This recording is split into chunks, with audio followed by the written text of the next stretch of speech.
Assalamualaikum warahmatullahi wabarakatuh. Wassalatu wassalamu ala sayyidina Muhammadin nabiyil ummi wa ala alihi wa sahbihi ajmain. Amma ba'du. Salawat serta salamnya senantiasa kita curahkan ke junjungan Nabi besar kita, Nabi besar Muhammad sallallahu alaihi wasallam, dan keluarga-keluarganya dan sahabat-sahabatnya yang dimuliakan oleh Allah subhanahu wa ta'ala. Amin amin ya rabbal alamin. Saudara-saudara kaum muslimin yang dirahmati oleh Allah subhanahu wa ta'ala, semoga kita semua dalam keadaan selalu diberikan kesehatan jasmani dan rohani oleh Allah subhanahu wa ta'ala dalam hari ini. Semoga semuanya selalu mendapatkan keberkahannya Allah subhanahu wa ta'ala. Amin amin ya rabbal alamin. Semoga kita semua mendapatkan kasih sayang dan kucuran rahmat oleh Allah subhanahu wa ta'ala, dan kita semua semoga selalu dipanjangkan umurnya oleh Allah subhanahu wa ta'ala untuk semata-mata untuk ibadah kepada Allah subhanahu wa ta'ala. Sesuai firman Allah, wa ma khalaqtul jinna wal insa illa liya'budun. Saudara-saudara kaum muslimin rahimakumullah, kami akan mengangkat tema tentang kisah Nabi Yusuf alaihissalam. Kisah Nabi Yusuf alaihissalam dikala itu dia putra dari Nabi Yakub dan 10 bersaudara.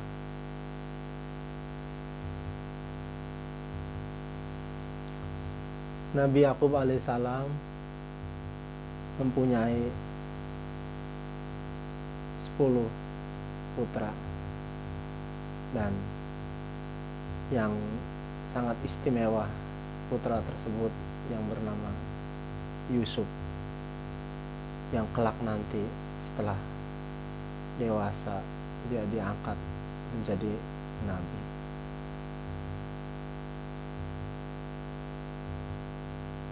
Keadaan tentang kisah ini, kisah Nabi Yusuf dan orang tuanya yang bernama Nabi Yakub, di rumahnya penuh dengan kedamaian.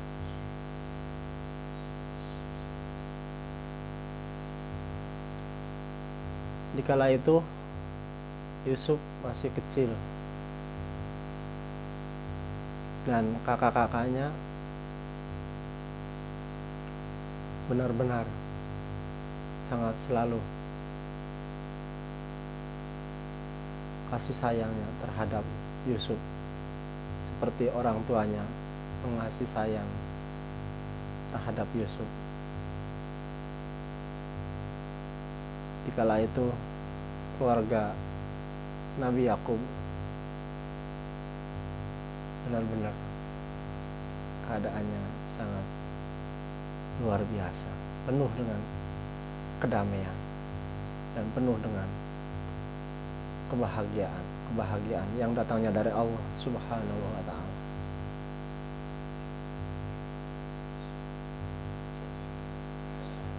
Dikala itu kakak-kakaknya izin kepada ayahandanya yang bernama Nabi Yakub, "Wahai ayah,"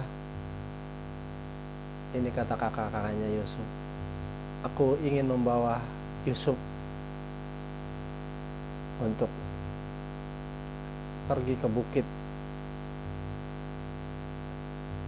Apa kata ayahandanya Nabi Yakub? "Wahai anakku, jangan kau bawa Yusuf karena Yusuf masih kecil. Ditakutkan terjadi hal yang tidak diinginkan di sana nantinya." "Tidak ayah," kata kakak-kakaknya Yusuf. "Yusuf akan aku ajak untuk ke bukit. Nanti aku yang akan menjaganya, kata kakak-kakaknya Yusuf. Aku akan menjaganya dan aku akan mengawasinya. Ditakutkan terjadi hal yang tidak diinginkan, apa kata ayah, akan aku jaga. Lalu ayahandanya mengizinkanlah tentang Yusuf yang masih kecil dibawa oleh kakak-kakaknya. Jadi berangkatlah izin sama ayahnya, dan ayahnya pun mengizinkannya.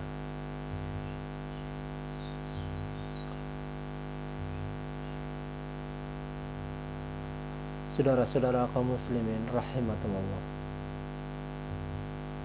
setelah di bawahnya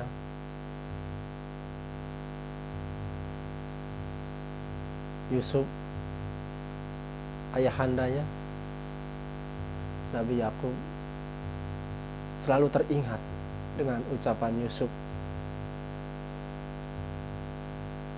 bahwa Yusuf telah bermimpi, bahwa dalam mimpinya Yusuf dijatuhin bulan, matahari, dan bintang. Apa kata ayahandanya? Bahwa wahai Yusuf, anakku, jangan kau ceritakan tentang hal ini, mimpi kamu sama kakak-kakak kamu, bahwa kamu sebenarnya kelak nanti akan menjadi nabi. Ayahandanya selalu mengingat tentang cerita dari Yusuf. Lalu lanjut tentang yang tadi, bahwa Yusuf dibawalah ke bukit. Nah, setelah sampai di bukit dan kakak-kakaknya melihat tentang keadaan yang ada di sana, bahwa di sana ada sumur tua. Lalu Yusuf tersebut dipeganglah tangannya dan kakinya. Apa kata Yusuf? Wahai kak, ini mau diapakan aku ini, katanya. Lalu tenang saja Yusuf, kamu nanti akan dipungut oleh seseorang, katanya. Akan aku masukkan kamu ke dalam sumur yang tua ini. Jangan, kata Yusufnya. Lalu Yusuf tersebut dilucutin bajunya, lalu dilemparlah ke dalam sumur yang sangat dalam, sumur tua tersebut.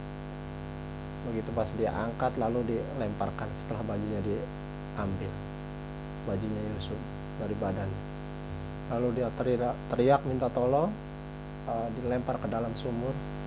Lalu ditinggalkanlah Yusuf dalam keadaan sendiri di dalam sumur tua yang sangat dalam. Jadi kakak-kakaknya benar-benar mengatur siasat tentang apa yang sekiranya nanti pulang ke rumah dalam keadaan ditanya oleh ayahandanya Nabi Yakub, supaya jawaban dari kakak-kakaknya masuk akal sesuai dengan kabar ini. Lalu kakak-kakaknya yang lain mengatur siasat. Sekarang gini saja,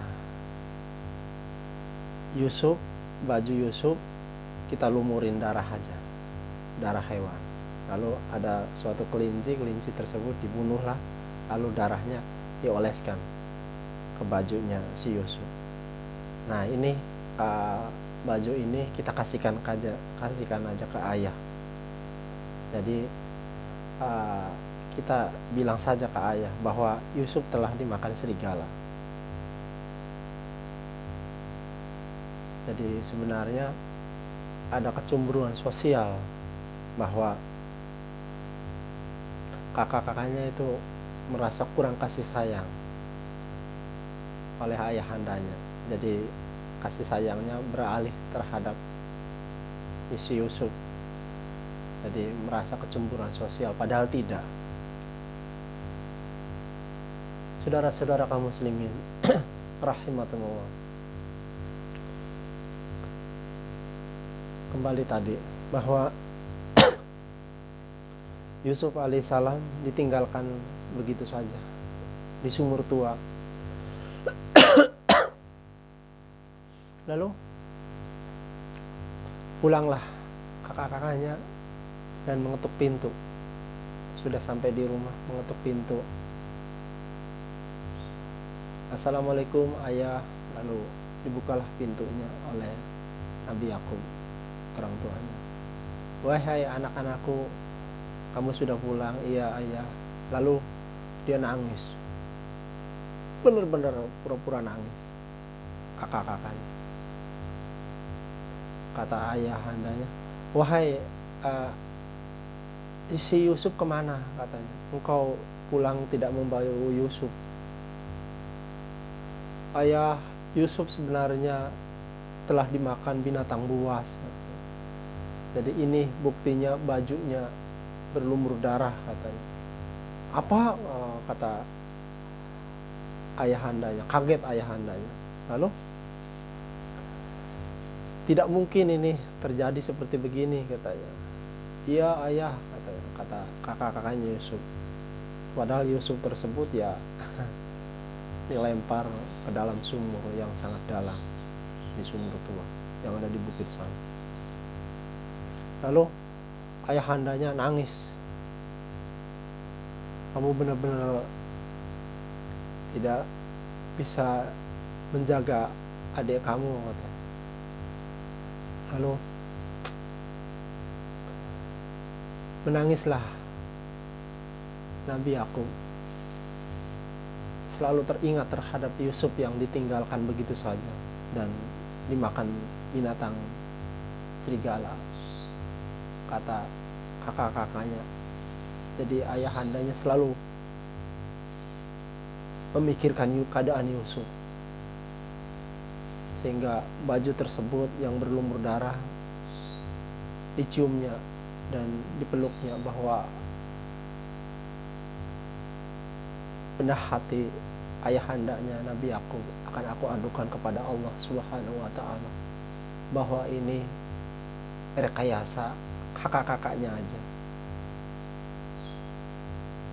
Ya sudah, wahai anakku, kalau memang ini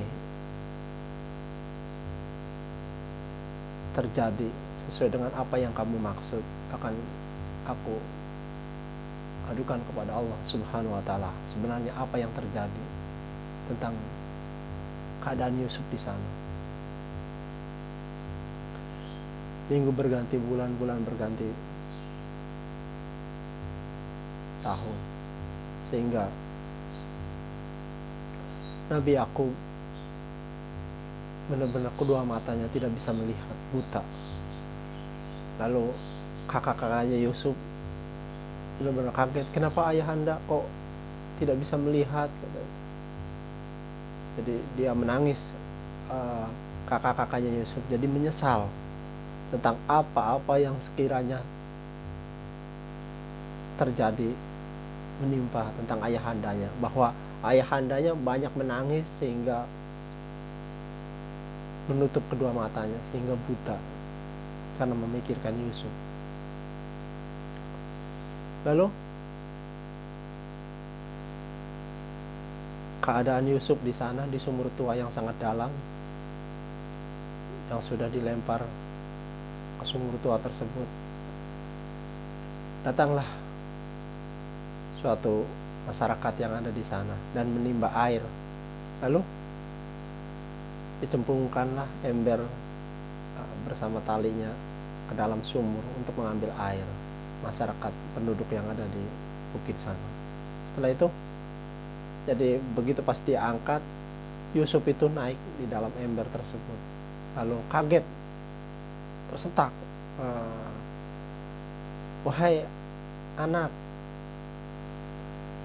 kamu kenapa ada di sini, di dalam sumur ini, sehingga kamu ikut dengan ember kami yang aku angkat?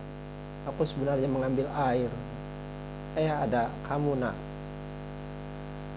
Nama kamu siapa? Katanya. Nama aku Yusuf, katanya. Jadi punya ide si bapak tersebut yang menemukan Yusuf yang masih kecil itu di dalam ember. bahwa wah, ini kalau kita jual ke pasar anak ini pasti laku nih, karena anak ini benar-benar bagus rupawan. Nah, lalu dibawalah Yusuf ke pasar.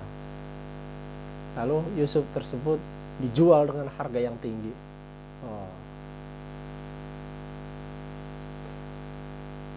Dalam keadaan Yusuf terombang-ambing pemikirannya, bahwa ya benar-benar Yusuf sangat memperhatikan tentang keadaannya, bahwa dirinya mau dijual di pasar. Lalu benar-benar ditawar, banyak yang menawar Yusuf di pasar dengan harga yang sesuai apa yang diinginkan oleh si bapak tersebut menjual Yusuf di pasar. Ada yang menawarkan sekian, ada yang menawarkan sekian, tapi ternyata nggak ada yang berani dengan harga yang tinggi.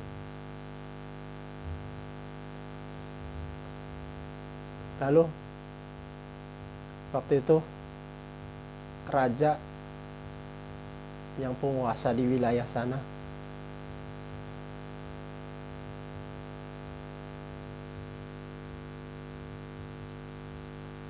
dengan istrinya yang bernama Juleha, wahai baginda rajaku, akan kemanakah engkau? Bersiap-siap dalam keadaan di istananya raja. Dan istrinya yang bernama Juleha, wahai istriku, kata suaminya, baginda raja, aku ingin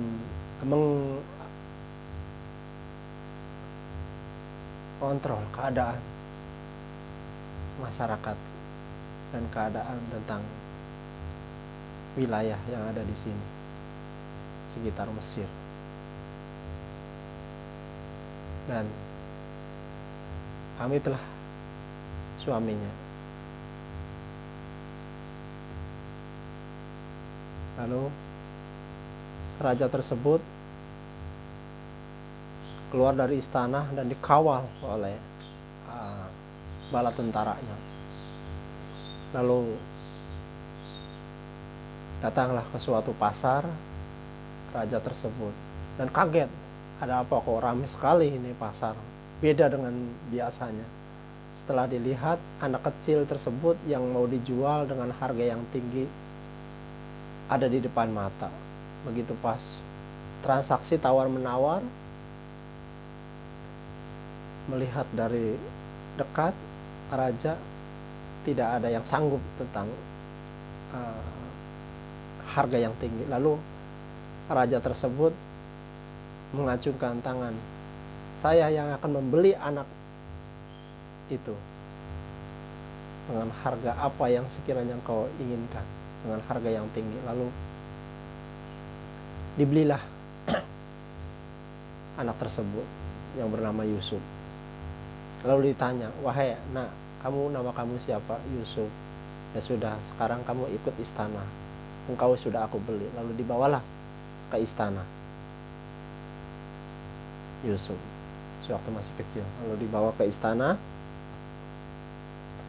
Lalu sesudah sampai di istana, lalu istrinya menanyakan, yang bernama Juleha, wahai suamiku, anak ini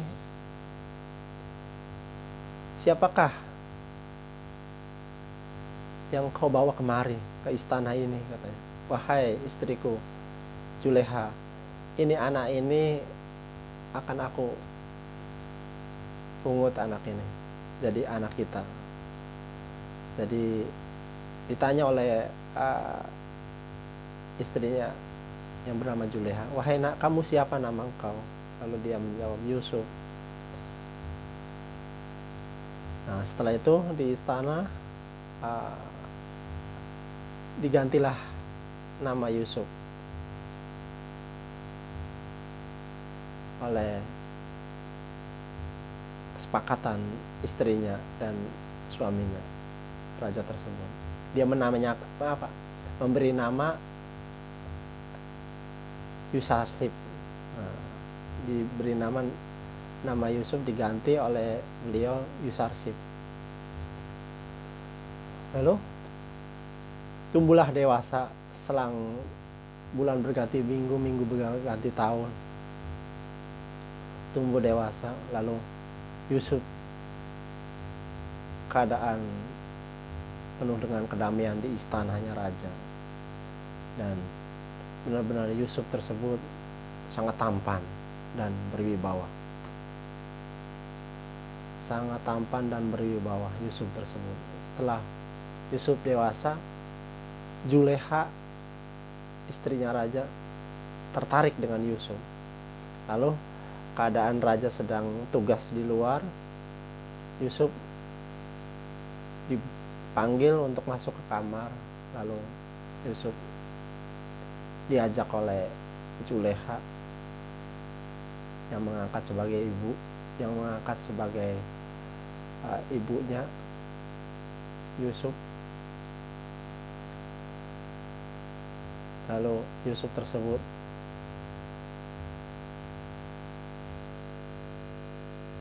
mau diajak berhubungan. Lalu Yusuf tersebut menolak apa yang sekiranya diajak oleh Zulekha, ibu angkatnya. Lalu Yusuf tersebut mengatakan, aku tidak berani dan tidak mau melanggar tentang apa yang dimaksud sama engkau wahai ibu. Zulekha tersebut memberi jawaban, wahai Yusarsib, wahai Yusuf. Setelah dibilang begitu, wahai Yusuf, wahai Yusarsib,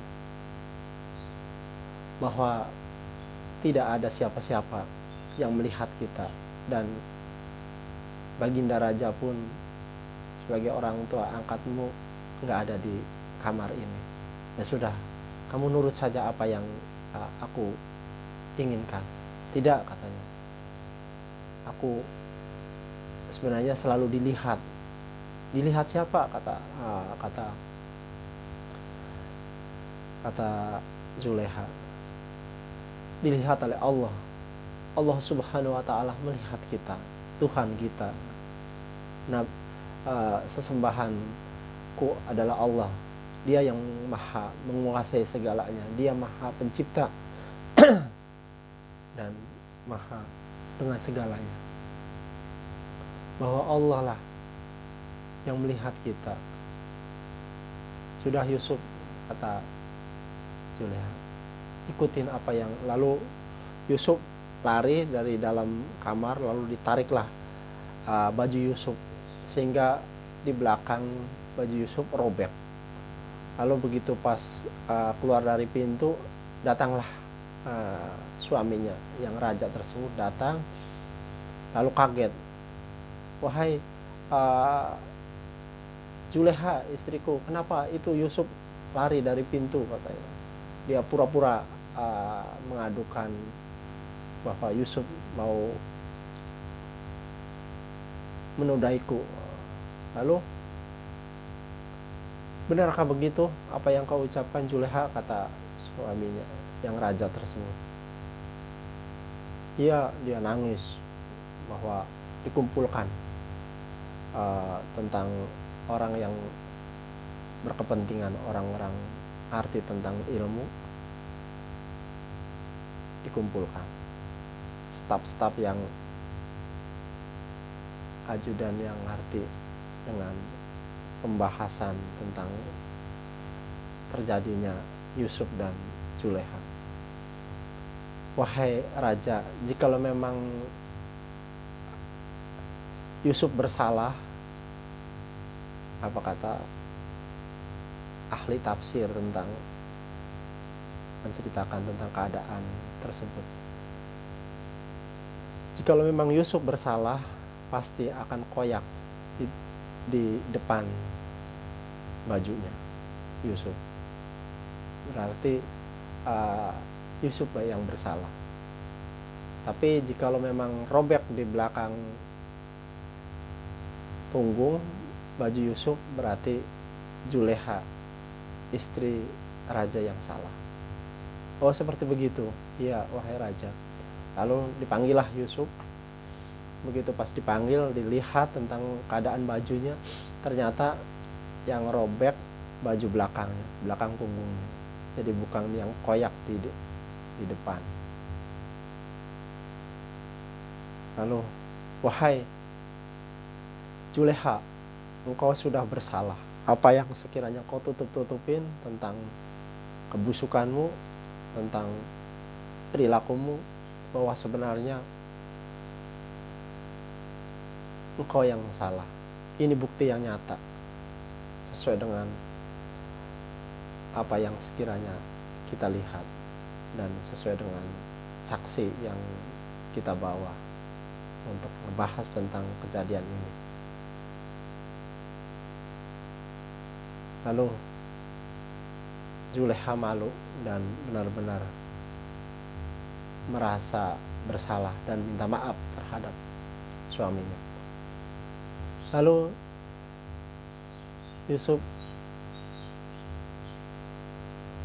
dipanggil kembali setelah dia terbukti dia masuk ke kamar tidak bersalah, dipanggil kembali. Wahai Yusuf, akan engkau asingkan, jadi biar tidak malu keadaan di istana seperti begini. Lalu diasingkanlah Yusuf, jadi dipenjarakan Yusuf. Penjarakan Yusuf beberapa tahun di penjara, dan sebenarnya karena ulah Juleha, istrinya. Lalu terciumlah di kerajaan bahwa telah menggoda Yusuf